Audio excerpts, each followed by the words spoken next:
Allah Subhanahu wa taala berfirman, "Watlu 'alaihim naba'a banai Adam bil haqq." Ceritakanlah kepada mereka kisah kedua putra Adam, Habil dan Qabil, menurut yang sebenarnya. In qarraba qurbanan, ketika keduanya mempersembahkan kurban, fatuqubbila min ahadihima wa lam yutaqabbal minal akhar, maka diterima salah seorang dari mereka berdua, yaitu punya Habil, dan tidak diterima dari yang lain, yaitu punya Qabil. Qala la aqtulannak, Qabil berkata, aku pasti akan membunuhmu.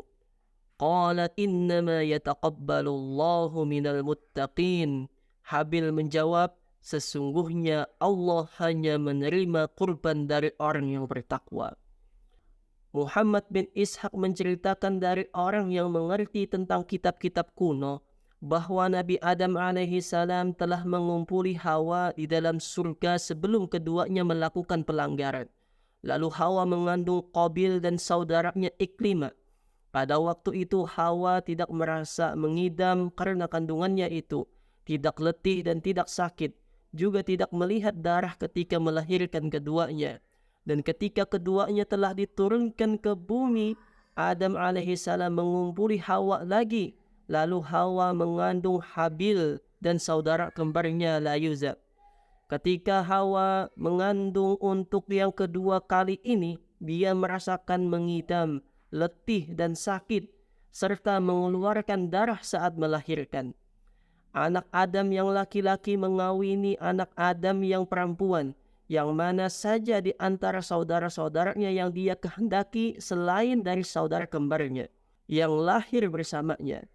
Ketika Qabil dan Habil telah menginjak dewasa, sedang usia keduanya hanya berselisih 2 tahun, maka Allah Ta'ala memerintahkan kepada Adam agar mengawitkan Qabil dengan Layuza dan mengawitkan Habil dengan Iklimah, saudara kembar Qabil.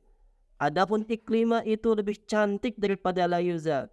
Adam pun lalu menyampaikan hal itu kepada kedua anaknya. Habil menerimanya dengan rela, sedang Qabil tidak rela. Dia berkata, Iklimah adalah saudaraku dan aku lebih berhak memilikinya. Kami berdua merupakan anak-anak yang dilahirkan di surga, sedang dia berdua dilahirkan di bumi. Konon, Qabil adalah seorang petani. Dia mempersembahkan gandum yang paling jelek yang dimilikinya. Sedangkan Habil adalah seorang peternak. Dia mempersembahkan unta yang sangat gemuk. Mereka berdua meletakkan kurban mereka masing-masing di atas sebuah bukit. Kemudian Nabi Adam alaihissalam memanjatkan doa. Maka turunlah api dari langit, lalu memakan kurban Habil dan tidak memakan kurban Qabil. Maka marahlah Qabil kepada Habil, dan dia menyimpan kedengkian pada saudaranya itu sampai tiba waktu bagi Adam alaihissalam untuk berangkat ke Mekah guna mengunjungi Ka'bah, sehingga tinggallah mereka berdua tanpa beliau. Kesempatan itu digunakan oleh Qabil untuk melaksanakan niat jahatnya. Lalu dia pergi menemui Habil dan mengancamnya, aku pasti membunuhmu. Habil menjawab, apa sebab engkau hendak membunuhku? Qabil menjawab, karena Allah telah menerima kurbanmu dan menolak kurbanku, dan karena engkau hendak menikahi saudaraku yang cantik, sedang aku harus menikahi saudaramu yang jelek. Maka nanti orang-orang akan mengatakan bahwa engkau lebih baik dariku, dan anakmu akan membanggakan diri terhadap anakku. Ibnu Jurayj berkata, ketika Qabil hendak membunuh Habil, dia tidak tahu bagaimana cara membunuhnya. Maka iblis yang terkutuk menjelma di hadapannya. Iblis telah menyiapkan seekor burung. Lalu kepala burung itu diletakkan di atas sebuah batu, dan dengan batu yang lain dipukulkannya kepala burung itu sampai mati. Sementara itu Qabil memperhatikannya. Maka iblis telah mengajari Qabil cara membunuh. Lalu Qabil melakukan seperti yang dilakukan iblis itu. Konon iblis mengajari Qabil cara membunuh itu pada saat Habil sedang tidur. Setelah Qabil membunuh adiknya, dia menjadi menyesal atas pembunuhan itu. Karena akibat pembunuhan itu, dia menjadi kebingungan, memikirkan tentang cara mengurus jenazah adiknya itu. Lalu dipanggulnya jasad adiknya di atas punggungnya selama 1 tahun atau lebih menurut kata orang.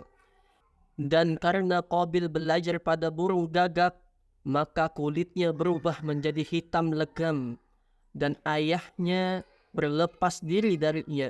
Sebagaimana diriwayatkan bahwa setelah Qabil melakukan pembunuhan itu, maka tubuhnya menjadi hitam legam. Lalu dia ditanya oleh Adam alaihissalam tentang saudaranya. Dia menjawab, saya tidak diserahi mengurusnya. Lantas Adam alaihissalam berkata, engkau pasti telah membunuhnya. Karena itu tubuhmu berubah menjadi hitam. Dan Adam pun berlepas diri darinya. Setelah kejadian itu, Qabil tinggal selama 100 tahun tidak pernah tertawa. Dan dia tidak memperoleh apapun yang diinginkannya dengan melakukan pembunuhan itu.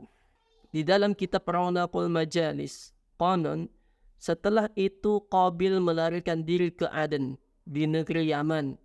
Iblis yang terkutuk menyusulnya ke sana. Setelah bertemu, dia berkata, sesungguhnya api memakan kurban Habil karena dia telah menyembah api. Maka lakukanlah olehmu seperti itu. Dan Qabil pun menurut. Qabil lah yang mula-mula membuat alat-alat musik dan tenggelam dalam kemaksiatan-kemaksiatan, yaitu meminum minuman keras, menyembah berhala, berzina, dan perbuatan-perbuatan keji lainnya, sehingga Allah menenggelamkan mereka dengan air bah di zaman Nabi Nuh alaihissalam. Dan barang siapa melakukan perbuatan-perbuatan seperti itu, maka dia akan dikumpulkan bersama-sama Qabil dan anak-anaknya pada hari kiamat kelak.